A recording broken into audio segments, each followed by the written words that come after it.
ഒന്ന് ആൻറ്റി ഇൻകംബൻസിയാണ്. അതെല്ലാ മണ്ഡലങ്ങളിലുള്ളതുപോലെ ബേപ്പൂരും ഉണ്ടാകണമല്ലോ. ബേപ്പൂരിനെ മാറി നിന്നൊരു പിന്നെ പോകാൻ പറ്റില്ലല്ലോ ഈ ആൻറ്റി ഇൻകംബൻസിക്ക്.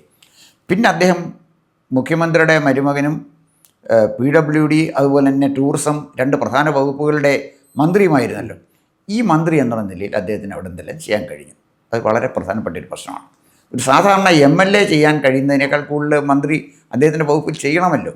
എന്നിട്ട് എത്ര ടൂറിസം പ്രോജക്റ്റുകൾ കൊണ്ടുവരാൻ കഴിഞ്ഞു, അത് എത്ര എണ്ണം വയബിളായിട്ടുള്ള പ്രോജക്റ്റുകളാണ്, എത്ര പേർക്ക് തൊഴിലവസരം കൊടുത്തു, എത്ര കിലോമീറ്റർ റോഡുകൾ ഭംഗിയായിട്ട് ടാർ ചെയ്യാൻ കഴിഞ്ഞു, പൊട്ടിപ്പൊടിഞ്ഞ റോഡുകൾ എത്രയുണ്ട്, ഇതൊക്കെ വളരെ പ്രധാനപ്പെട്ട ഒരു കാര്യമല്ലേ. അപ്പം അതിനൊക്കെ കൃത്യമായ മറുപടി പറയേണ്ടി വരും മുഹമ്മദ് റിയാസ്. അതിനെ അദ്ദേഹം എങ്ങനെ അതിജീവിക്കുന്നു എന്നുള്ളതാണ് നമ്മൾ കാത്തിരുന്ന് കാണേണ്ടത്. സാർ, അവിടെ ഇതിനകത്ത് ഒരു കാര്യം വെച്ചാൽ അവിടെ പിന്നെ സത്യത്തിൽ ആ മണ്ഡലത്തിൽ ചില വികസനങ്ങൾ അദ്ദേഹം നടത്തിയിട്ടുണ്ട്.